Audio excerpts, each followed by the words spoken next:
I am destiny. Yes, I am destiny. Yes, I am destiny. I am destiny. I am destiny. Yes, I am destiny.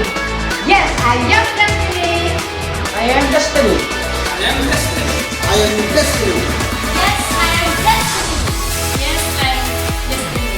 Yes, I am destiny. Yes, I am destiny. I am destiny. Yes, Yes, yes. I am destiny.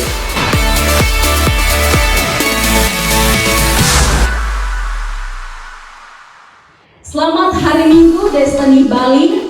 Senang sekali bisa berjumpa kembali dengan saudara di ibadah online Destiny Bali minggu ini. Tema kita di tahun ini adalah More Leaders, More People. Mari menggunakan kesempatan ini untuk memenangkan teman, memenangkan sahabat, memenangkan keluarga dan orang-orang di sekitar kita. Kita percaya bahwa tahun ini kita akan menuai banyak pemimpin dan banyak jiwa datang kepada Tuhan. Mari siapkan hati Bapak Ibu Saudara untuk mengalami kuasa Tuhan di ibadah kali ini. Shalom Destiny, apa kabar? Ada sukacita ini ya? Kita percaya waktu Tuhan waktu yang terbaik. Tuhan mengizinkan segala sesuatu terjadi di dalam hidupmu sesuai dengan waktu Tuhan ya. Haleluya.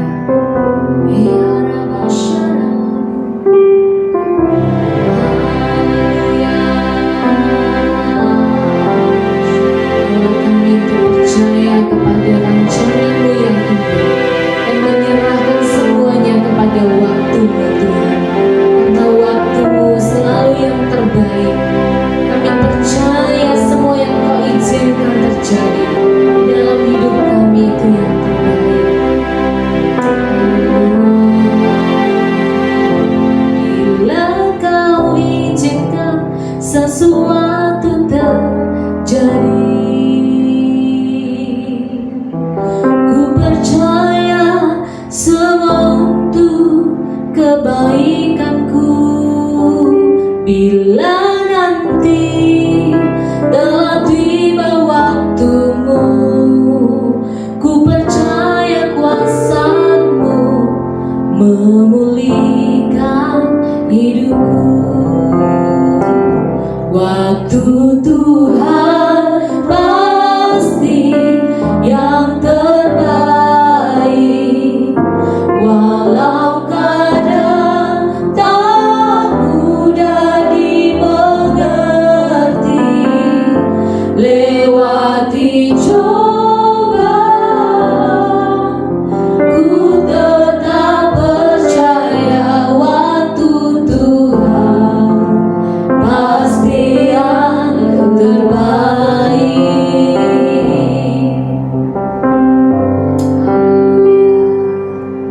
Bila Kau izinkan sesuatu terjadi, haleluya.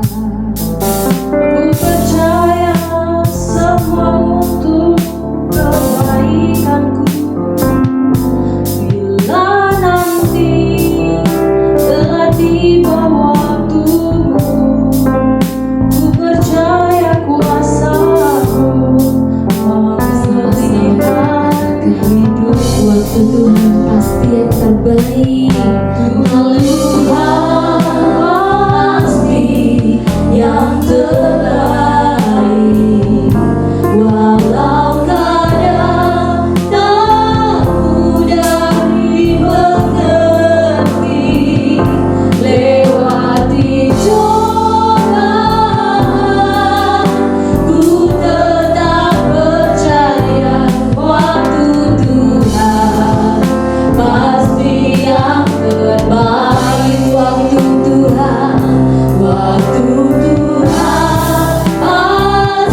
Beri hati saudara dan jiwa saudara kepada Tuhan.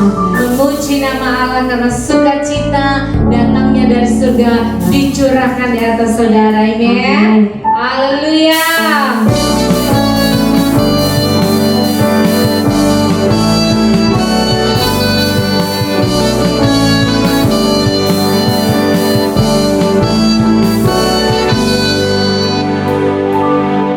Jiwa bebas terlepas, kuasa mautlah terhempas. Nama Yesus pemenang, nama Yesus jawaban. Langkah takkan berhenti, berlari sampai akhir. Surga tinggi namanya, surga ajaib namanya. Roh Kudus membakar setiap hati. Naikkan pujian, naikkan pujian, mujizat terjadi. Menari kuasa-Mu, nyalakan hatiku. Ku nyanyi owe oh oh, owe oh oh, owe oh oh. Tercurah kuasa-Mu, nyalakan hatiku. Ku nyanyi owe oh oh, owe oh oh. Ajaib terjadi.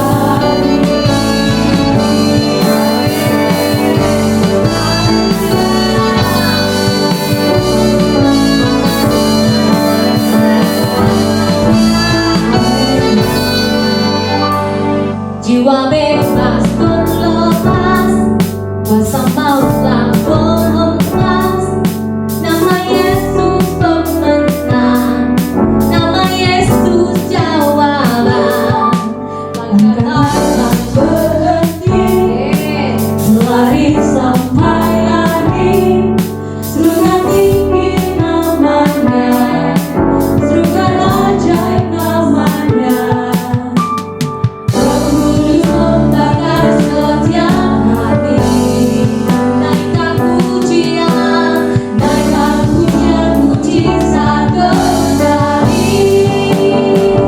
Mengalir kuasa-Mu, nyalakan hatiku.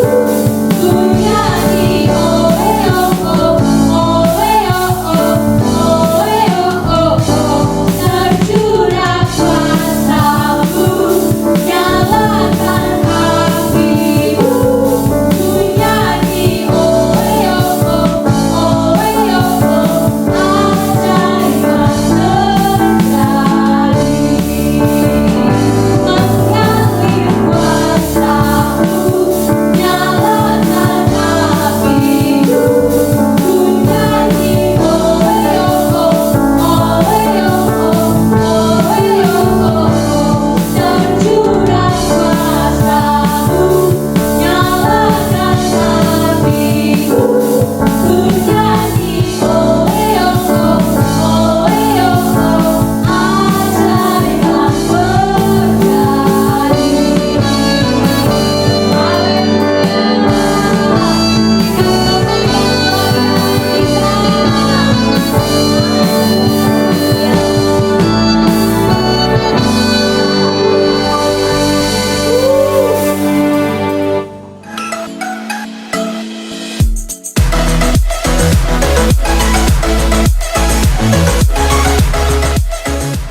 Haleluya, haleluya.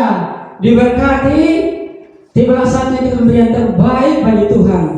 Bapak Ibu Saudara-saudara, sambil mempersiapkan persembahan terbaik buat Tuhan, mari kita membaca satu ayat terambil dalam 2 Korintus 8 ayat 12. Bunyinya, dan jemaat simak saja dan saya akan baca. Sebab jika kamu rela untuk memberi, maka pemberianmu akan diterima. Kalau pemberianmu itu berdasarkan apa yang ada padamu, bukan berdasarkan apa yang tidak ada padamu. Nah, bagi jemaat yang dikasihi oleh Tuhan, pada waktu datang dan membawa persembahan dengan hati yang tulus, ikhlas, sukacita, maka Tuhan akan mengembalikan 100 kali lipat ganda di dalam kehidupanmu. Mari kita angkat persembahan dan saya berdoa. Bapa di surga, terima kasih Tuhan buat hari ini yang luar biasa bagi setiap kami Tuhan Yesus. Dan saat ini Tuhan tiba saatnya kami memberi yang terbaik buat Engkau Tuhan. Mari Engkau Tuhan Yesus memberkati tangan-tangan kami memberi Tuhan Yesus. Apapun yang kami kerjakan dengan tangan sendiri Engkau Tuhan buat berhasil. Dan aku melepaskan berkat buat jemaatmu saat ini memberi Tuhan. Berkati pekerjaan mereka, anak istri suami mereka diberkati Tuhan luar biasa. Rumah tangga mereka diberkati. Apapun yang mereka kerjakan dengan tangan sendiri Engkau Tuhan buat berhasil Tuhan Yesus. Terima kasih Bapa di surga, terima kasih Tuhan Yesus, sebab kami memberi yang terbaik buat Engkau pada saat ini. Dalam nama Tuhan Yesus, haleluya, amin. Selamat memberi, Tuhan Yesus memberkati.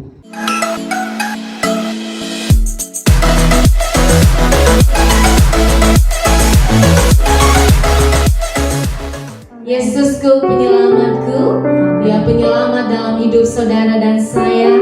Tiada yang seperti Dia. Mari menaikkan pujian saudara. Angkat hati dan pujian dari mulutmu untuk memuji dan menyembah Allah.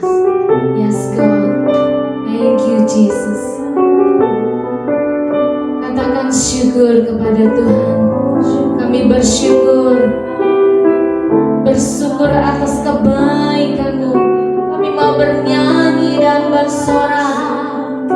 Kami mau bernyanyi dan bersorak. Haleluya.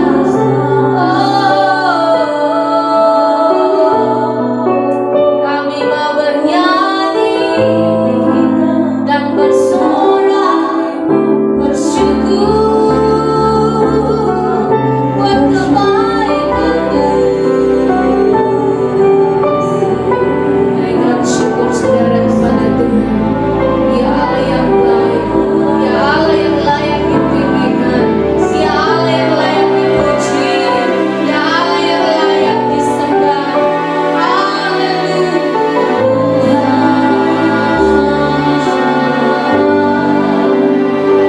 Ada menaikkan pujian ini, mengatakan betapa baik Tuhan. Dia penyelamat kita.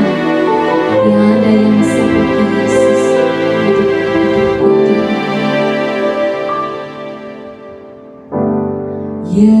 Yesusku, penyelamatku, tiada yang seperti Engkau. Setiap hari ku memuji keajaiban kasih-Mu.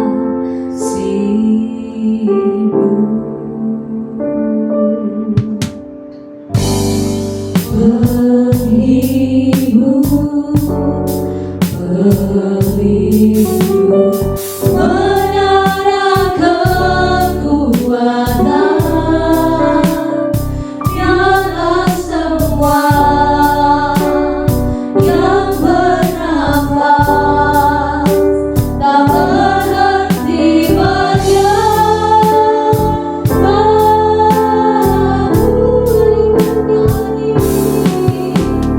nyanyi dan bersoraklah bagi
Baik, salam Bapak Ibu Saudara, selamat hari Minggu, selamat berjumpa kembali di ibadah Minggu ini bersama saya Pastor Okeola. Nah, kali ini kita akan berbeda karena Minggu ini kita beribadah di hari Sabtu, karena besok Minggu saudara kita umat Hindu akan merayakan Hari Raya Nyepi, sehingga kita harus beribadah di hari Sabtu. Tapi bagi saudara secara pribadi yang mungkin ada internet, saudara bisa beribadah sendiri di hari Minggu kalau internetnya tidak dimatikan, ya. Itu sebabnya kita mengadakan ibadah di hari Sabtu malam. Jadi terima kasih buat kesetiaan saudara semua dalam mengikuti ibadah hingga hari ini, dan saya juga menghimbau Bapak Ibu Saudara untuk menghormati saudara-saudara kita yang merayakan Hari Raya Nyepi, supaya kita tetap mematuhi hal-hal yang sudah ditetapkan, supaya kita bisa menghormati mereka dan menjadi berkat bagi saudara-saudara kita. Nah, kita masih dalam tema yang sama di bulan ini, yaitu Lordship atau ketuhanan. Yesus adalah Tuhan. Nah, minggu lalu saya sudah berbagi dengan saudara, menjelaskan beberapa hal bagi saudara mengenai pengertian dari kata Lord atau Adonai dalam bahasa Ibrani, atau Kurios dalam bahasa Yunani. Dan hari ini saya akan melanjutkannya, dan sebelum kita melanjutkannya, mari kita berdoa terlebih dahulu. Bapa di sorga, kami menyerahkan waktu ini sepenuhnya dalam tangan kasih-Mu, urapi hamba-Mu dan semua kami dengarkan dimanapun kami berada, supaya kami diberkati dengan kebenaran firman yang akan disampaikan. Kami berdoa dan menyerahkan waktu ini dalam nama Yesus. Haleluya. Amin. Nah, saudara yang dikasihi oleh Tuhan, seperti yang sudah saya jelaskan minggu yang lalu, bahwa kata Lord dalam bahasa Yunani itu artinya kurios. Nah, kata kurios sendiri secara garis besar itu memiliki dua pengertian, ya, owner dan Lord, atau owner pemilik, dan master atau tuan atau bos, ya. Jadi kata Lord sendiri atau kurios dalam bahasa Yunani itu memiliki dua pengertian, yaitu master dan owner. Ya, master itu bicara mengenai seseorang yang memiliki otoritas tertinggi atau otoritas penuh di atas sesuatu, yaitu di atas kehidupan seseorang. Nah, atau apapun itu. Dan kata owner itu bicara mengenai pemilik dari segala sesuatu. Nah, ini penting untuk kita mengerti, saudara, karena setiap kali kata kurios dipakai di Alkitab itu selalu dipertentangkan dengan doulos. Nah, saya sudah menjelaskan perbedaan antara servant, pelayan, dan doulos atau hamba di Alkitab, ya. Nah, kata yang dipakai di Alkitab itu bukan servant sebenarnya, tetapi doulos, budak. Ya, tetapi waktu bapak-bapak gereja menerjemahkan Alkitab dari bahasa Yunani ke bahasa Inggris, pada zaman itu kata budak itu konotasinya, atau doulos itu konotasinya begitu sangat negatif, sehingga mereka sedikit memperhalusnya, mencoba untuk memperhalusnya menjadi servant atau pelayan. Tetapi kalau saudara perhatikan, kalau kita kembali ke pengertian asli Alkitab, ini sama sekali tidak mengena. Kenapa? Karena yang dimaksud doulos itu berbeda sekali dengan pelayan. Doulos itu, hamba itu artinya dimiliki penuh oleh tuannya, dia dibeli, ya. Saya sudah menjelaskan bagi saudara pada zaman Rasul Paulus itu ada pasar budak, budak-budak itu diperjualbelikan, dipertontonkan, kemudian seorang tuan akan datang untuk membeli. Nah, pada waktu saya misalnya membeli seseorang menjadi budak saya, maka dia akan mengabdi kepada saya seumur hidupnya. Jadi dia sudah tidak lagi memiliki kebebasan, ya. Apapun yang dia lakukan adalah untuk saya, untuk menyenangkan saya, ya. Dia tidak akan digaji. Jadi hidupnya bergantung kepada saya, masa depannya dan sebagainya. Nah, saya pernah mendengar beberapa saudara pernah menceritakan kepada saya mengenai hal yang sama, mengenai perbudakan yang ada di Sumba Timur atau di Wengapu misalnya, ya. Budak yang mengabdi kepada tuannya, dia akan mengabdi penuh seumur hidupnya, ya. Jadi ini mirip-mirip dengan yang dijelaskan oleh Rasul Paulus. Jadi dia sudah tidak lagi memiliki kebebasan. Nah, saya sudah menjelaskan minggu yang lalu bahwa seorang budak yang dibeli itu dia tidak bisa resign, ya, dia tidak bisa mengundurkan diri kemudian pindah ke budak yang lain, enggak. Kecuali budak itu tuannya itu menjual dia ke budak ke tuan yang lain. Jadi kalau dia dijual kemudian ada seorang tuan yang beli, itu artinya dia menjadi budak dari tuan yang lain tersebut. Tapi selama saya membeli dia, maka sepanjang hidupnya dia menjadi budak bagi saya, ya. Jadi apapun yang dia lakukan untuk saya, ya, bukan untuk dirinya. Nah, saudara mesti mengerti ini perbedaannya, ya. Jadi dia seutuhnya adalah milik saya, tubuhnya, hidupnya, segala sesuatu tentang dirinya, saya adalah penguasanya. Nah, ini bicara soal doulos. Jadi pada waktu kata kurios dipakai itu selalu dipertentangkan dengan kata doulos atau hamba. Nah, inilah yang perlu kita mengerti. Nah, hari ini kita akan belajar mengenai Yesus adalah Tuhan di atas semua. Nah, seorang bernama S.M. Swimmer berkata seperti ini, "If Jesus is not Lord of all, ya, He is not Lord at all." Artinya, jika Yesus bukanlah Tuhan atas segalanya, maka dia bukan Tuhanlah, dia bukanlah Tuhan sama sekali. Jadi kalau kita tidak menjadikan dia Tuhan di atas semua, termasuk hidup kita, maka dia bukan Tuhan sama sekali. Karena bicara soal Tuhan, kurios tadi, itu bicara soal ownership, kepemilikan. Ya. Jadi kalau di Yesus bukan Tuhan atas segalanya, termasuk keuangan saudara, pekerjaan saudara, harta benda saudara, hidup saudara, maka dia bukan Tuhan sama sekali dalam hidupmu. Tidak peduli engkau memanggil dia Tuhan, engkau memanggil dia Tuhan dalam hidupmu 100 kali, 800 kali, 1 juta kali, tidak akan berpengaruh. Mengapa? Karena engkau tidak menjadikan dia Tuhan di atas segala sesuatu di dalam kehidupan saudara. Ya. Nah, ini yang perlu kita mengerti, ya, bahwa kita pada waktu mengakui Yesus sebagai Tuhan, secara tidak langsung kita mengakui dia sebagai master, sebagai tuan, sebagai bos, dan juga sebagai owner, sebagai pemilik di atas kehidupan kita seutuhnya dalam setiap segi kehidupan kita. Semua itu adalah milik daripada Tuhan. Ya. Nah, mohon maaf, ini bukan berarti bahwa ini akan menyingkirkan free will atau kehendak bebas kita. Tidak, kita memang punya free will, tetapi berbicara tentang hubungan antara kurios dengan doulos ini berarti kita harus memakai semua yang kita miliki seturut dengan kehendak Tuhan kita. Jadi bukan asal pakai sembarang. Kita memang punya kehendak bebas untuk memakainya, tapi tidak sembarangan menggunakannya untuk diri kita saja, tapi kita harus menggunakannya untuk kepentingan si pemilik daripada hidup kita, yaitu Tuhan kita, itu Yesus. Nah, hari ini kita akan belajar 3 hal, saudara, bahwa apakah engkau bersedia menjadikan Yesus adalah Tuhan di dalam hidup saudara? Seperti yang Pak Swimmer katakan tadi, jika Yesus bukanlah Tuhan atas segalanya, maka dia bukanlah Tuhan sama sekali.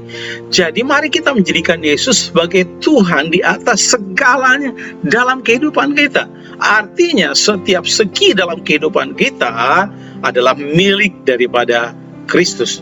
Nah, yang pertama kita akan belajar. Yang pertama, jadikanlah Yesus Tuhan di atas pikiran dan perasaan saudara. Jadikan Yesus Tuhan di atas pikiran dan perasaan saudara. Sekali lagi tolong dengarkan, kita sudah dibeli. Hidup kita adalah mengabdi kepada Tuhan kita, yaitu Yesus. Jadi hidup kita bukan milik kita lagi. Itu sebabnya Rasul Paulus berkata dalam Filipi pasal 2 ayat 5, "Hendaklah kamu dalam hidupmu bersama menaruh pikiran dan perasaan yang terdapat di dalam Kristus Yesus." Dalam Filipi pasal 2 ayat 5 Rasul Paulus berkata, "Hendaklah."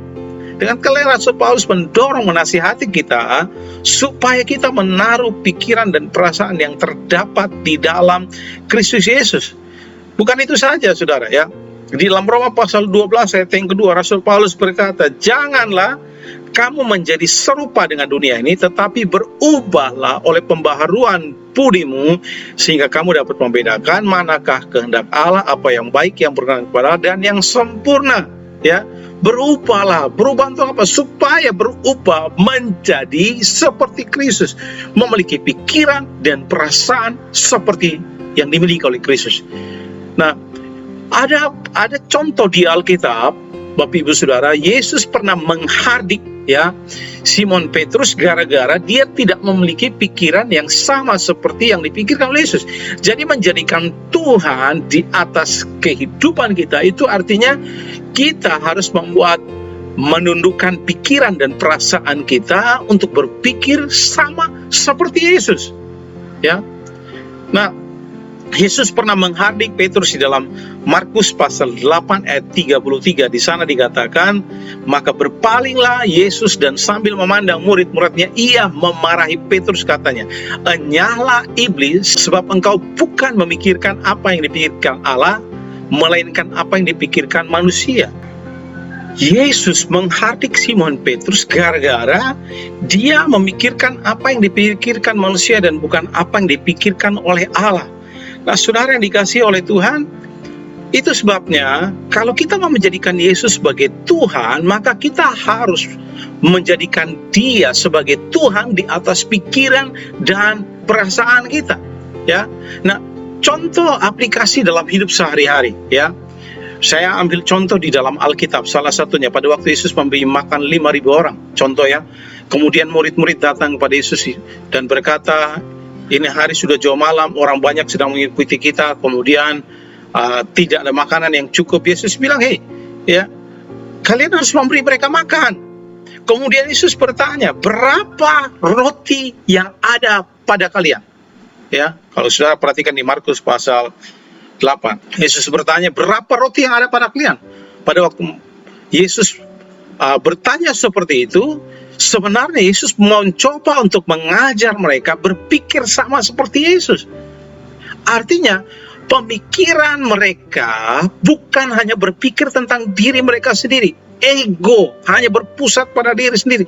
Yesus bertanya, berapa roti yang ada pada kalian? Kenapa?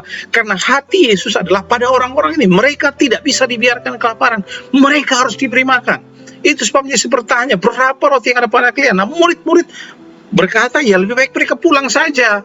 Tapi Yesus bilang, dah, berapa roti yang ada pada kalian? Nah, Bapak Ibu Saudara dikasih oleh Tuhan, Yesus sedang mengajar kita untuk tidak berpikir tentang diri kita saja, ya, tetapi berpikir tentang orang lain. Nah, saya sudah pernah menjelaskan ini bagi Bapak Ibu Saudara, kalau kita berpikir ego kita hanya tentang saya, tentang saya, tentang saya, tentang saya, ya, maka kita bertentangan dengan pikiran Kristus. Karena Yesus tidak berpikir tentang dirinya. Bacalah Filipi pasal 2. Kalau sudah perhatikan, Yesus yang ada di surga, dia bersedia mengosongkan dirinya menjadi hamba turun ke bumi, menjadi sama seperti manusia. Dan Alkitab mencatat bahkan sampai mati di kayu salib. Mengapa? Karena dia tidak hanya memikirkan kenyamanan dirinya saja. Dia memikirkan tentang saudara dan saya. Dan inilah yang dicontohkan oleh Kristus untuk menaruh pikiran dan perasaan yang sama seperti Kristus. Jadi kalau kita menjadikan Yesus sebagai Tuhan, maka kita harus menjadikan dia Tuhan di atas pikiran dan perasaan kita. Saya sudah pernah menjelaskan bagi saudara, kalau kita, nah, kata ego itu terdiri dari dua suku kata, dan go. Kalau kita berpikir hanya tentang diri kita, maka kita tidak akan pernah go-go, kita tidak akan pernah maju-maju. Selamanya kita di situ saja. Karena saya yakin saudara bahwa kalau saudara baca kisah hidup di Alkitab dan kisah hidup orang-orang yang luar biasa dunia ini, mereka adalah orang-orang yang tidak hanya memikirkan diri mereka sendiri.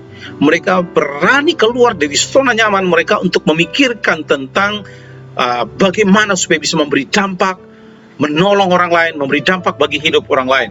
Jadi Bapak Ibu Saudara, mari kita belajar, ya, memikirkan tentang apa yang Yesus pikirkan. Nah, Alkitab mengajarkan di dalam Lukas pasal 6, ya, di sana ayat 31 dikatakan, apa saja yang engkau ingin orang lain lakukan kepadamu, lakukanlah lebih dahulu kepada mereka.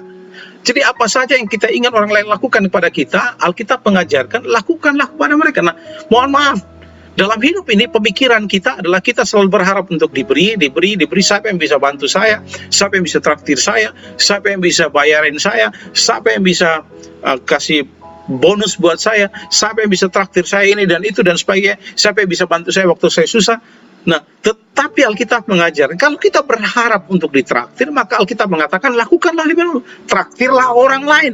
Model pemikiran inilah yang harus menjadi pemikiran kita, karena ini adalah pemikiran Kristus.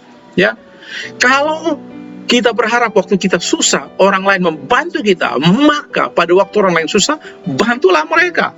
Ya, jadi Bapak Ibu Saudara, nah saya mendorong saudara, ya, kalau ada teman saudaramu yang susah, mari bantu mereka sebisa yang saudara bisa bantu. Mengapa? Karena besok-besok pasti saudara akan susah, dan pada waktu saudara susah, saudara berharap orang lain akan bantu saudara. Ya, itu sebabnya pada waktu saudara melihat orang lain susah, jangan mentertawakan mereka, kemudian jangan bersuka cita di atas penderitaan mereka, tetapi marilah memiliki pikiran Kristus untuk menolong, membantu mereka.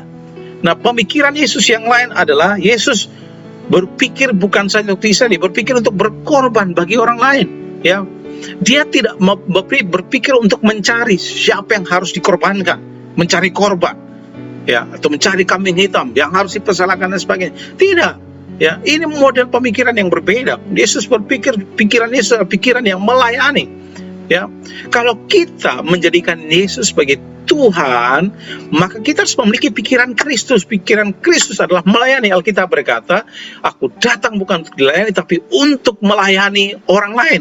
Jadi hiduplah bukan hanya untuk minta dilayani terus. Hiduplah bukan hanya untuk saudara diberkati, dilayani, didoakan terus, ya, tapi berusahalah supaya saudara bisa melayani orang lain, membantu orang lain, ya, melayani orang lain sama seperti Kristus, karena inilah pemikiran Kristus. Ya, hati dan pemikiran Kristus adalah melayani, dan inilah yang harus kita miliki, memiliki pikiran dan perasaan yang sama seperti Kristus, punya belas kasihan, punya hati untuk melayani orang lain di sekitar kita.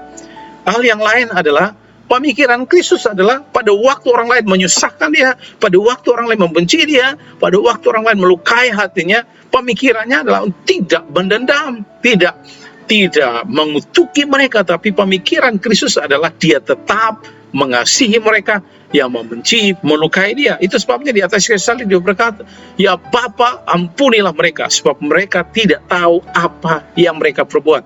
Jadi Bapak Ibu Saudara, kalau kita menjadikan Yesus sebagai Tuhan, kita berteriak Tuhan, Tuhan, maka kita berteriak Yesus adalah Tuhan, Tuhan, dan mengaku dia sebagai Tuhan dalam hidup kita, maka kita harus menjadikan dia Tuhan di atas pikiran dan perasaan kita. Ya, sekalipun perasaanmu terluka, milikilah perasaan yang sama seperti Kristus, yaitu mengasihi, ya, melepaskan pengampunan dan bukan membenci. Hal yang berikut, Bapak Ibu Saudara, ya, jadikan Yesus sebagai Tuhan atas hidupmu. Bicara soal ownership, bicara soal pemilikan. Kurios tadi, ya, kurios itu memiliki dua pengertian. Sekali lagi, berbicara tentang master, ya, otoritas tertinggi, apa yang dia ucapkan itu yang dilakukan. Ya, kita tidak boleh tidak melakukan apa yang diucapkan, apa yang diperintahkan, itu yang kita lakukan. Kemudian yang kedua, owner, kepemilikan. Semua yang kita miliki itu miliknya Kristus. Nah, sekarang yang kedua, kita belajar Bapak Saudara, yang pertama, jadikanlah Yesus Tuhan di atas pikiran dan perasaanmu. Yang kedua, Yesus adalah Tuhan atas tubuh saudara. Ya, dia adalah Tuhan di atas tubuh saudara. Nah, bicara soal Tuhan, bicara soal, sekali lagi, master dan ownership. Lakukan apa yang dia perintahkan kepada kita mengenai tubuh kita, yang berkaitan dengan tubuh kita. Dan ingat, tubuh kita bukan milik kita, tapi adalah milik Kristus. Nah, mari saya tunjukkan pada saudara. 1 Korintus 6 ayat 15, ya, sampai ayat 20 kita baca. Tidak tahukah kamu bahwa tubuhmu adalah anggota Kristus? Perhatikan, tubuhmu adalah anggota Kristus. Akan ku ambilkah anggota Kristus untuk menyerahkannya kepada percabulan? Sekali-kali tidak. Atau tidak tahukah kamu bahwa siapa yang mengikatkan dirinya pada perempuan cabul, menjadi satu tubuh dengan dia, sebab demikian kata Nas, keduanya akan menjadi satu daging. Tetapi siapa yang mengikatkan dirinya pada Tuhan menjadi satu roh dengan dia. Ayat selanjutnya, ayat 18. Sana dikatakan, ya, jauhkanlah dirimu dari percabulan. Setiap dosa lain yang dilakukan manusia terjadi di luar dirinya, tetapi orang yang melakukan percabulan berdosa terhadap dirinya sendiri. Atau tidak tahukah kamu bahwa tubuhmu adalah bait Roh Kudus yang diam di dalam kamu, Roh Kudus yang kamu peroleh dari Allah, dan bahwa kamu bukan milik kamu sendiri, sebab kamu telah dibeli dan harganya telah lunas dibayar. Karena itu muliakanlah Allah dengan tubuhmu. Perhatikan, bicara soal kepemilikan. Seperti yang saya sudah jelaskan di awal tadi, bahwa konsep budak pada zaman Romawi pada waktu itu mereka dibeli. Pada waktu seorang tuan membeli budak, maka dia berkuasa penuh di atas budak tersebut. Dia memiliki kepemilikan penuh di atas budak tersebut. Sehingga pada waktu Yesus membeli kita, maka kita tidak lagi tunduk di bawah dosa, tetapi kita sekarang memiliki Tuhan yang baru, ya, yaitu Tuhan Yesus Kristus yang telah membeli kita. Dan Alkitab mencatat Yesus membeli kita dengan harga yang lunas dibayar, itu dengan darahnya, dengan pengorbanannya di atas kayu salib.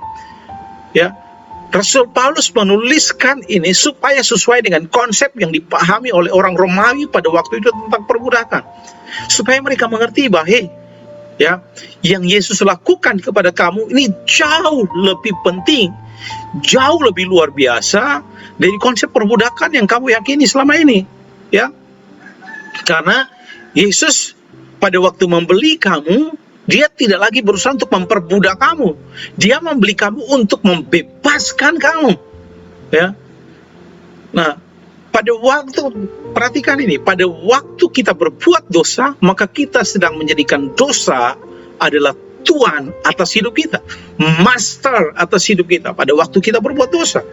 Ya, itu sebabnya Yesus membeli kita, menebus kita, supaya kita ada di bawah otoritasnya Kristus dan tidak ada lagi di bawah otoritasnya dosa.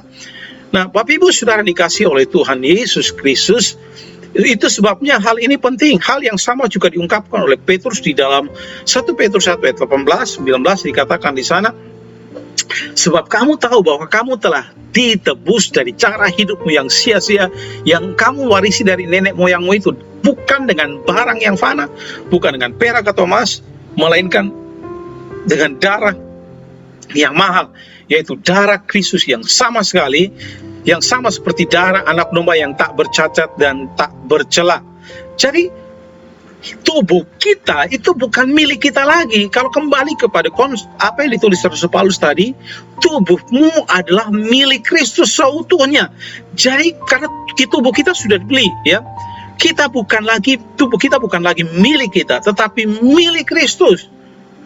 Ya, itu sebabnya kita diperintahkan untuk memuliakan Allah melalui tubuh kita. Jadi kita tidak sembarang memakai tubuh kita untuk apapun yang kita mau, ya. Nah, Bapak Ibu Saudara, sehingga yang perlu kita lakukan dengan tubuh kita adalah memuliakan Allah dengan tubuh kita, ya. Kita perlu memuliakan Tuhan dengan tubuh kita dan roh kita. Bagaimana caranya? Alkitab jelaskan tadi di dalam 1 Korintus tadi, ya. Pasal 6 tadi, jauhi percabulan, ya. Karena tubuh kita adalah bait Roh Kudus, kita sudah dibeli. Nah, sekarang saya coba untuk memperjelas kepada saudara.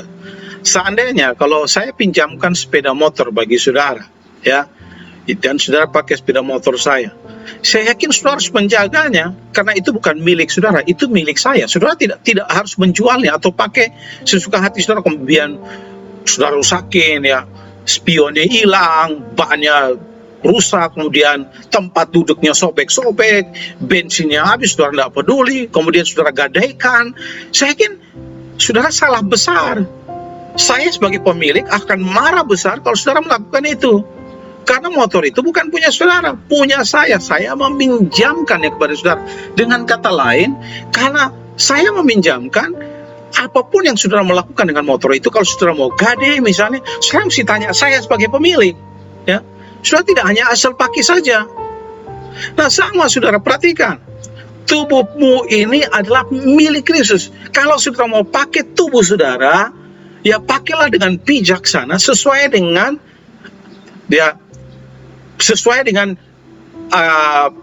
Yesus yang memiliki saudara. Artinya sesuai dengan arahan dari Yesus yang adalah pemilik daripada tubuh saudara. Jangan sembarangan, tanyakan kepada Tuhan, ya. Jadi aturlah sedemikian rupa bagaimana menggunakan tubuh saudara untuk kemuliaan Allah. Jangan asal sembarangan kemudian merusak tubuh ini, karena tubuh ini Alkitab mencatat adalah milik Kristus seutuhnya, ya. Jadi saudara tidak asal enak pakai saja kemudian merusakkan tubuhmu dengan begitu saja. Dirawat, dijaga, jangan dirusakkan. Bahkan Alkitab mencatat tubuh kita adalah bait Roh Kudus, tempat tinggalnya Roh Kudus di dalam hidup kita. Itu sebabnya sangat tidak fair kalau kita merusak tubuh kita, mohon maaf, dengan percabulan, ya, dengan seksual bebas dan sebagainya. Kita sedang merusak tubuh yang adalah milik Kristus. Dan kalau contoh misalnya, ya, kalau saudara meminjamkan barang pada seseorang, ya, kalau orang itu merusakkan barang yang saudara pinjamkan, ya pasti dia akan berurusan dengan saudara, ya. Sama. Kalau saudara merusakkan tubuhmu, saudara memakainya tidak sesuai dengan aturan-aturan firman Allah atau aturan yang Yesus telah tetapkan, karena tubuh kita adalah milik Dia, maka saya yakin saudara, dia pasti akan kecewa. Ya, karena dia telah berkorban mati-matian untuk menebus tubuh kita. Nah, jadi Bapak Ibu Saudara, ya, mari kita perhatikan ini, ya. Kalau saudara perhatikan sekali lagi, ya, Alkitab mencatat di dalam Roma pasal 12 ayat 1, di sana dikatakan bahwa karena itu saudara-saudara, demi kemurahan Allah, aku menasihatkan kamu supaya kamu mempersembahkan tubuhmu sebagai persembahan yang hidup, yang kudus, dan yang berkenan kepada Allah. Itu adalah ibadah sejati. Kenapa? Tolong perhatikan. Allah menciptakan tubuh kita. Ya, Allah menciptakan tubuh kita. Ini kebenaran yang penting. Kemudian yang kedua, Yesus menebus tubuh kita. Ya, jadi Allah menciptakan tubuh kita. Kemudian Yesus menebus tubuh kita.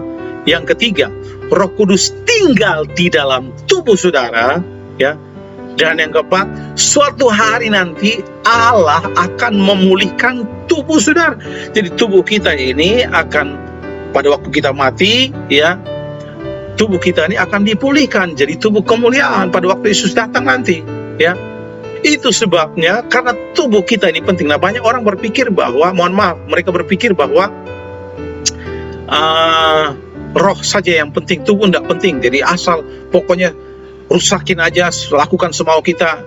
Nah, saudara mesti perhatikan bahwa tubuh ini penting. Mengapa? Karena Yesus rela mati di kayu salib untuk menebus tubuh saudara dan saya. Ya, bukan hanya roh kita, tetapi tubuh kita juga. Dan Alkitab menjelaskan bahwa Roh Kudus diam dan tinggal di dalam tubuh kita. Itu sebabnya kita perlu menjaga tubuh kita sedemikian rupa. Ya, jangan dirusakkan, ya, dengan hal-hal yang tidak benar. Allah mengharapkan kita merawat, menjaga, memelihara tubuh kita, ya. Jauhi percabulan, jauhi hal-hal yang tidak berkenan kepada Allah. Jaga tubuh saudara. Nah, pada dasarnya memang manusia ini suka bebas, terutama anak-anak muda, ya. Mereka berusaha untuk hidup semaunya, ya. Mereka berpikir bahwa hidup saya adalah milik saya dan saya akan melakukan sesuka saya, semaunya saya. Nah, karena mereka berpikir saya sudah bebas, saya sudah bebaskan. Nah, saudara tolong perhatikan, sebenarnya kata kebebasan, ya, true freedom, kebebasan yang benar, ya, pengertian kebebasan sejati itu adalah saudara memiliki kuasa untuk melakukan yang benar, ya. Jadi kebebasan sejati itu bicara soal saudara dan saya memiliki kuasa untuk melakukan apa yang benar. Jadi kita berkuasa untuk melakukan apa yang benar. Itu yang disebut dengan kebebasan. Jadi kalau ada tawaran dosa sana sini untuk merusak tubuh kita, maka kita harus berani menjawab tidak kepada dosa dan menjawab ya kepada Kristus. Mengapa? Karena tubuh kita sudah dibeli. Kita adalah milik Kristus. Ingat, owner. Ya, Alkitab perintahkan supaya kita tidak merusak tubuh kita. Ya, ingat, perhatikan, Allah menciptakan tubuh saudara, Yesus mati bagi tubuh saudara, Roh Kudus tinggal dan diam dalam tubuh saudara. Suatu hari nanti Yesus akan datang untuk memulihkan tubuh saudara. Itu sebabnya tubuh kita penting untuk dijaga. Rawatlah, peliharalah tubuh saudara. Ya, jadi Bapak Ibu Saudara, jadikan Yesus adalah Tuhan di atas pikiran dan perasaanmu. Dan kalau dia Tuhan, dia juga menjadi Tuhan di atas tubuh saudara. Artinya dia memiliki otoritas penuh di atas tubuh saudara, dan dia memiliki kepemilikan seutuhnya di atas tubuh saudara. Tubuhmu bukan milik kamu lagi, tetapi milik Kristus yang telah membeli kamu dengan harga yang lunas dibayar. Jadi jangan asal pakai, ya, jangan asal merusakkan, dirawat, ya. Alkitab menjelaskan tadi, percabulan adalah dosa yang ada dalam diri kita, terjadi di dalam diri kita. Kalau kita mengikatkan diri dengan percabulan, maka kita melepaskan ikatan kita dengan Kristus. Ya, karena mohon maaf, terang dan gelap tidak bisa bersatu. Alkitab menuliskan. Jadi kalau kita mengikatkan diri dengan Kristus dalam satu roh, maka kita pasti akan menjawab tidak kepada setiap dosa yang datang, termasuk dosa percabulan yang merusak tubuh kita. Jadi saya mendorong Bapak Ibu Saudara, ya, ingat Yesus telah berjuang mati-matian di atas kayu salib untuk menebus dosa saudara, menebus tubuh saudara. Masa engkau kemudian tidak menghargai pengorbanan Kristus dengan merusak tubuhmu hanya untuk kenikmatan hidupmu saja? Saya pikir tidak fair, saudara. Mari kita menghargai pengorbanan Kristus yang berjuang mati-matian di atas kayu salib untuk menebus tubuh kita. Mari kita pakai tubuh kita untuk memuliakan Kristus. Pakai tubuh saudara untuk melayani Tuhan, dan pakai tubuh saudara untuk memuji dan memuliakan Allah. Ya, pakailah tubuh saudara, tangan, kaki, mulut saudara, pikiran saudara, ya. Ya, pakai semua bagian anggota tubuh saudara ini, pakailah untuk memuliakan Allah dan untuk melayani Tuhan dan melayani sesama. Yang ketiga, yang terakhir, ya, jadikanlah Yesus Tuhan atas hidupmu. Maka yang ketiga adalah Yesus adalah Tuhan di atas keputusan saudara. Kembali lagi dengan pengertian Kurios tadi, master dan owner. Saya mau saudara menghafal ini. Kalau bicara soal Tuhan, itu bicara soal kata Kurios tadi yang memiliki dua pengertian, ya. Master dan owner.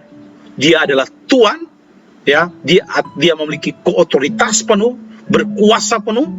Dia adalah bos, dan yang kedua, dia adalah pemilik di atas kehidupan kita. Nah, yang ketiga, Bapak Ibu Saudara, bicara soal menjadikan Yesus, kalau kita menjadikan dia Tuhan, maka dia harus menjadi Tuhan di atas keputusan kita, ya. Kita diajar supaya tidak membuat keputusan semaunya kita, ya. Tetapi keputusan yang kita buat harus dilandaskan kepada kebenaran firman Allah, ya. Tuntunan ilahi, yaitu Tuhan Yesus Kristus yang telah dijabarkan di dalam firman Allah. Mengapa? Karena hidup kita bukan milik kita. Semua yang kita miliki, semua hal tentang hidup kita adalah milik Kristus. Ingat, pertentangan di antara Tuhan, Kurios, dan juga doulos, hamba. Hamba itu tidak berhak, ya. Dia tidak berkuasa penuh atas hidupnya. Tuhanlah yang berkuasa penuh atas hidupnya. Dia dimiliki seutuhnya oleh Tuhannya. Jadi setiap keputusan apapun yang dia buat, ya harus sesuai dengan apa yang bisa menyenangkan hati Tuhannya. Jadi tidak sesuka-suka dia, karena dia sudah dibeli. Dengarkan Bapak, dia sudah dibeli, ya. Nah, Rasul Paulus mencontohkan ini di dalam Kisah Para Rasul pasal 22 ayat 10 diberkata, maka kata Tuhan, apakah yang harus kuperbuat? Kata Tuhan kepada bangkitlah dan pergilah ke Damsyik. Di sana akan kuberitahukan kepadamu segala sesuatu yang ditugaskan kepadamu. Sudah perhatikan, dia bertanya, Tuhan, apa yang harus aku perbuat? Dia bertanya kepada Tuhan. Nah, kadangkala kita ini mau melakukan apapun, kita tidak bertanya kepada Tuhan. Lakukan aja, nanti sudah dapat jalan buntu, baru kita menyalahkan Tuhan. Sudah dapat musibah, baru kita menyalahkan Tuhan dan menyalahkan pemimpin orang lain. Tetapi kita lupa bahwa kita tidak, artinya kita membuat langkah-langkah hidup kita tidak sesuai dengan tuntunan Tuhan. Ya, kita melakukan apa yang kita mau. Kita tidak minta petunjuk Tuhan untuk menolong kita. Ya, apakah ini seturut dengan kehendak Allah atau tidak? Ya. Kemudian di Amsal pasal 3 ayat 5 dan 6 di sana dikatakan, percayalah kepada Tuhan dengan segenap hatimu dan janganlah bersandar pada pengertianmu sendiri. Akuilah Dia dalam segala lakumu, maka Ia akan meluruskan jalanmu. Saya dikatakan percayalah kepada Tuhan dengan segenap hatimu, ya, dan jangan bersandar pada pengertianmu sendiri. Jangan, perhatikan, jangan bersandar pada pengertianmu sendiri. Ya, kita ini selalu bisa saja buat kesalahan. Tetapi Allah tidak pernah membuat kesalahan. Itu sebabnya penting bagi kita untuk bergantung sepenuhnya kepada Allah. Proses pengambilan keputusan dalam apapun, mari kita tunduk datang pada Tuhan, minta tuntunan Tuhan, tuntunan ilahi. Salah satunya bagi saudara anak-anak muda, saya mendorong saudara, ya, terutama dalam memilih pasangan hidup. Saudara memang punya free will, kehendak bebas untuk memilih pasangan hidup. Tetapi ingat, saudara adalah, dalam tanda kutip, pengertian tadi, slave, budak yang sudah dibeli oleh Kristus. Saudara adalah milik Yesus seutuhnya. Itu sebabnya saudara juga perlu mengikuti tuntunan Allah, tuntunan Yesus yang memiliki hidup saudara, yang memiliki tubuh saudara, memiliki seluruh segi kehidupan saudara, ya, untuk mengambil keputusan dalam pasangan hidup yang saudara inginkan, ya. Salah satunya Alkitab memberi tuntunan bahwa janganlah kamu jadi pasangan yang tidak seimbang atau bukan seiman. Itu sudah jelas. Itu tuntunan ilahi. Tuhan sudah memberikan tuntunan kepada kita. Janganlah kamu jadi pasangan yang tidak seimbang atau yang tidak seimbang, karena terang dan gelap tidak mungkin bisa bersatu. Jadi apapun keputusan saudara mengenai pasangan hidup saudara, haruslah menyenangkan Tuhan saudara yang adalah pemilik di atas hidup saudara. Jadi harus sesuai dengan kebenaran firman Tuhan. Nah, mohon maaf ya, ada beberapa orang yang dulu pernah datang kepada kami kemudian tanya, Pastor, apakah ini sesuai dengan keinginan saya? Ini pasangan hidup yang saya inginkan. Dan kalau saya lihat orang itu tidak beriman, tidak mengenal Kristus, saya bilang, oh enggak, ya. Dan saya berani berkata tidak, sekalipun itu membuat mereka sedih. Atau mungkin sekarang saudara datang kepada saya dan berkata, Pastor, orang ini tidak mengenal Tuhan, dia bukan seorang semua. Apakah ini pasangan yang terbaik bagi saya? Tapi dia orang kaya, banyak duit, ganteng, gagah, dan sebagainya. Saya akan dengan tegas berkata, tidak. Saya lebih suka, dengarkan baik-baik, lebih baik saudara kecewa, sedih hari ini, daripada saudara kecewa dan sedih seumur hidup saudara karena salah membuat pilihan, salah membuat keputusan. Karena pernikahan itu sekali seumur hidup, tidak bisa diulang. Lebih baik saya berkata tidak, kemudian saudara sedih sekarang daripada saudara sedih nanti setelah pernikahan seumur hidup saudara. Karena saya hanya mencoba untuk menyenangkan hatimu, saya menjawab iya. Tapi sebenarnya itu tidak baik bagi saudara. Jadi, mari Bapak Ibu Saudara, ya, saya mendorong saudara, apapun keputusan terpenting dalam hidup saudara, mari andalkan Tuhan, ya. Mintalah tuntunan Tuhan. Mengapa? Karena Dia adalah pemilik di atas kehidupan saudara. Hari ini kita belajar, jadikan Yesus Tuhan atas hidupmu. Kalau Dia Tuhan atas hidupmu, maka Dia harus menjadi Tuhan di atas pikiran dan perasaanmu. Dia harus menjadi Tuhan di atas tubuhmu, dan Dia harus menjadi Tuhan di atas keputusan-keputusan yang saudara buat, ya. Jadi Dia harus menjadi Tuhan di atas keputusan-keputusan apapun yang saudara buat dalam hidup saudara.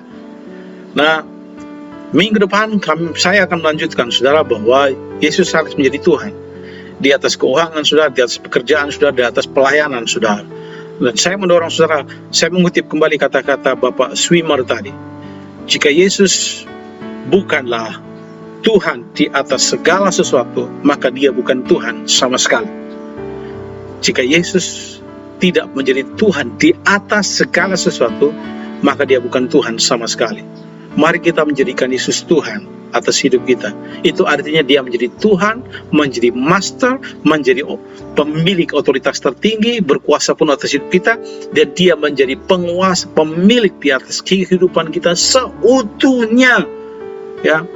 Jadi kalau kita memanggil nama Yesus adalah Tuhan, konsekuensinya adalah kita harus tunduk ya, kepada dia sebagai pemilik, sebagai otoritas tertinggi atas kehidupan kita, dan juga pemilik seutuhnya atas hidup kita. Jadi pakailah tubuhmu untuk kemuliaan saudara, untuk kemuliaan Tuhan, dan biarkan pikiran, perasaan saudara, dan keputusan-keputusan yang saudara buat menyenangkan pemilik saudara, yaitu Tuhan Yesus Kristus. Tuhan Yesus memberkati Bapak Ibu Saudara. Doa saya adalah kita tidak hanya sekedar memanggil Yesus Tuhan, karena Alkitab berkata, Tuhan Yesus dengan terus terang berkata, "Enyahlah daripadaku engkau pembuat kejahatan. Engkau berseru Tuhan, tapi di sisi yang lain engkau melakukan kejahatan, ya, membuat mujizat demi namaku, mengusir setan demi namaku, tapi aku tidak mengenal engkau." Mengapa? Karena engkau tidak menjadikan Yesus Tuhan di atas kehidupanmu. Maksudnya, engkau tidak menjadikan Yesus Tuhan segala-galanya di dalam hidup saudara. Ya, kalau kita menjadikan Yesus Tuhan di atas segala-galanya, berarti dia menjadi Tuhan, menjadi owner, menjadi pemilik, menjadi master boss di atas kehidupan kita semuanya, termasuk pikiran, perasaan, tubuh kita, dan juga keputusan-keputusan yang kita buat. Tuhan Yesus memberkati Bapak Ibu Saudara. Ya, saya mau berdoa bagi saudara. Ingat, Alkitab mencatat Yesus telah menebus kita. Dia berjuang mati-matian untuk menebus saudara. Kalau ini saudara berkata, "Pastor, tolong saya pingin supaya hidup saya diubahkan." Saudara telah membuat pilihan yang salah, ya. Saudara telah menghancurkan tubuh saudara. Saudara melakukan hal yang tidak berkenan, yang telah mengecewakan hati Tuhan sebagai pemilik atas tubuh saudara. Dan hari ini saudara berkata, "Pak, saya ingin Tuhan pulihkan hidup saya. Saya ingin berjalan di jalan yang benar. Saya ingin kembali menjadikan Yesus Tuhan di atas hidup saya, di atas tubuh saya, karena tubuh saya adalah milik Kristus seutuhnya."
mau berdoa buat saudara, angkat tanganmu di hadapan Allah, saya berdoa. Bapa di sorga, berkati setiap anak-anakmu dimanapun mereka berada saat ini. Tolong mereka untuk sadar bahwa tubuh mereka adalah milik Kristus. Kalau selama ini mereka melakukan kesalahan, telah merusak tubuhmu yang adalah milik Engkau, dan hari ini mereka sadar kembali kepada Tuhan, tolong mereka ampuni, sucikan, kuduskan, pulihkan hidup mereka di dalam nama Yesus. Dan kami berdoa, tolong kami supaya kami belajar menikah Yesus, Tuhan segala-galanya di atas hidup kami. Tuhan di atas pikiran kami, Tuhan di atas perasaan kami, Tuhan di atas tubuh kami, Tuhan di atas setiap keputusan-keputusan yang kami buat. Karena hidup kami bukan milik kami, tapi Kristus yang memiliki kami. Terima kasih Bapa di sorga, di dalam nama Yesus kami berdoa. Haleluya. Amin. Amin. Tuhan Yesus memberkati Bapak Ibu Saudara yang dikasihi oleh Tuhan. Saya rindu sekali untuk berdoa bagi Bapak Ibu Saudara, bagi saudara yang belum percaya kepada Kristus hari ini. Saya senang sekali untuk mendoakan Bapak Ibu Saudara, ya. Kalau saudara belum pernah membuat keputusan terima Yesus sebagai Tuhan dan Juru Selamat secara pribadi, saya ingin berdoa bagi saudara, ya. Saudara mungkin hari ini jauh dari Tuhan dan saudara belum membuat keputusan Yesus sebagai Tuhan dan Juru Selamat secara pribadi. Hari ini kesempatan bagi saudara untuk memberi hidup saudara kepada Kristus. Saya mau berdoa bagi saudara, ya. Kalau saudara ada hari ini, ya, saya ingin sekali berdoa bagi saudara dimanapun saudara berada. Tuhan Yesus mengasihi saudara, Tuhan Yesus mengenal saudara, dan Tuhan Yesus mau melakukan hal-hal luar biasa di dalam kehidupan saudara, ya. Saudara tinggal angkat tangan di tempat duduk saudara dan saya akan berdoa memberkati saudara. Saudara bisa mengikuti doa saya. Bapa di sorga, saya datang kepadamu. Tuhan Yesus, mari masuk dalam hati saya. Jadilah Tuhan dan Juru Selamat saya secara pribadi. Ampuni segala dosa dan kesalahan saya.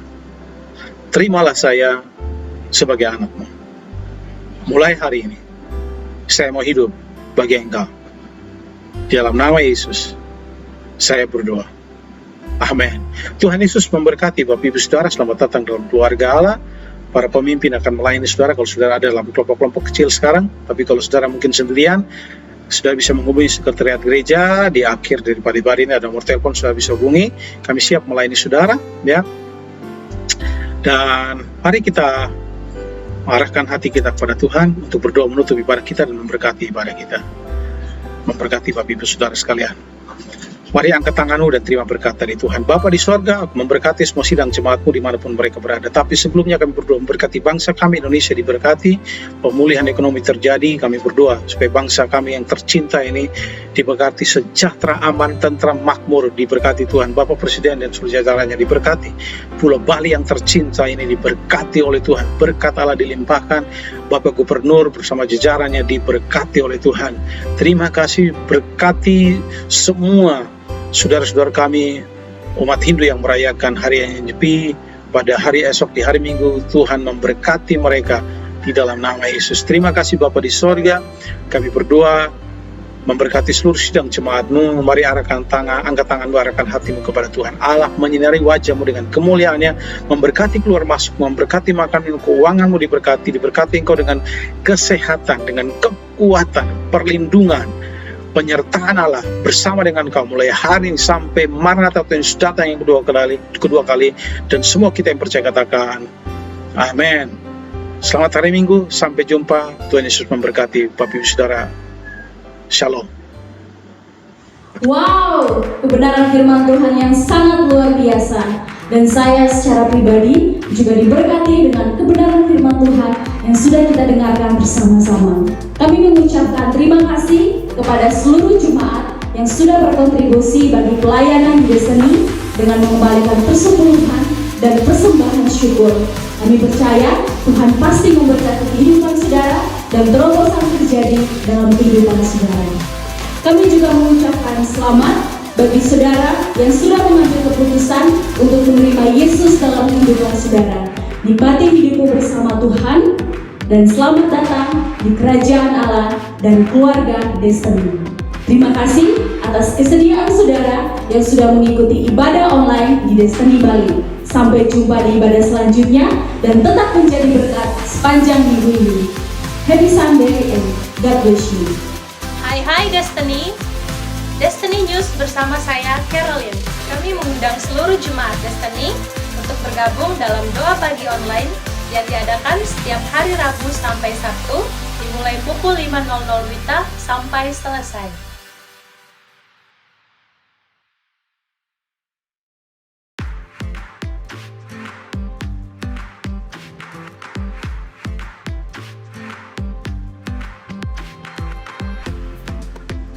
Jangan lupa untuk mengikuti kelas pemuritan M2 yang dilakukan secara virtual.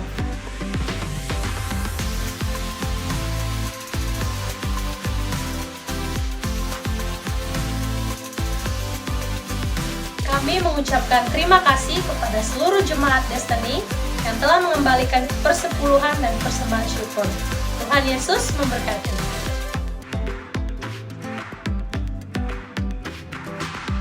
Kami menghimbau kepada seluruh jemaat Destiny untuk terlibat dalam biaya sewa gedung periode Maret 2021 sampai 2022. Bagi saudara yang ingin berkomitmen, silakan mengisi form di bawah ini.